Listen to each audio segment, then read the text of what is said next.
Good evening. So Rishi Sunak, our Prime Minister, is in Hiroshima in Japan.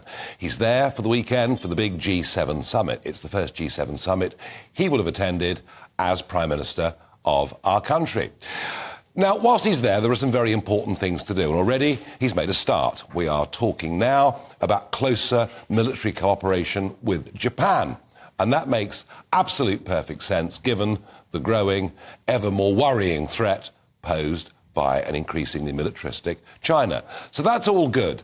But what was really interesting was on the plane going out, and this happens with all big foreign prime ministerial visits, that the PM and his team generally sit at the front of the plane with a curtain behind them, and behind that are all the journalists. But at some point, the PM will go into the den of journalists and start being asked questions about the trip and anything else. And unsurprisingly, lots of journos asked about the levels of legal immigration into Britain, because every single Conservative manifesto since 2010 has promised to reduce the numbers of net migration coming into our country. Indeed, for much of that time, the promise has been they would reduce it to tens of thousands a year.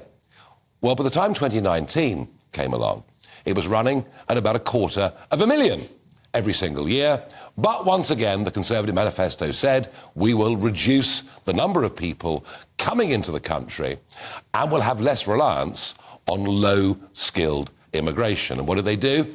Well, actually, they lowered the bar at which people could come into the country, meaning that unskilled immigration has continued at a huge rate, and we think we're heading for perhaps 750,000 as the net figure that'll be released next Thursday for the previous year, with some estimates suggesting that by 2024 it could be up to 1 million every single year.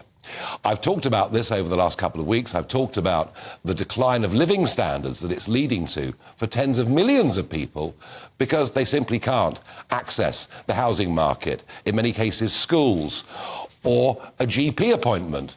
And as the population continues to grow and the infrastructure can't plan and can't grow with it, those problems get worse. But when asked about this on the plane, Sunak would not, absolutely not, commit to any number, any target, just vaguely saying we'll reduce the overall levels of immigration. And yet, here is the extraordinary thing. If back in 2010, a Conservative Prime Minister was facing numbers like this, there would have been uproar within the Conservative Party, uproar in the newspapers. And yet, it seems that almost nobody, even on the backbenches, is really speaking out about this. Oh, occasionally, Sir Edward Lee might get up and fulminate from the backbenches, but nobody is giving the PM a hard time over this. It seems as if, since the Conservatives came to power, the debate around immigration has shifted radically to the left of where it was before.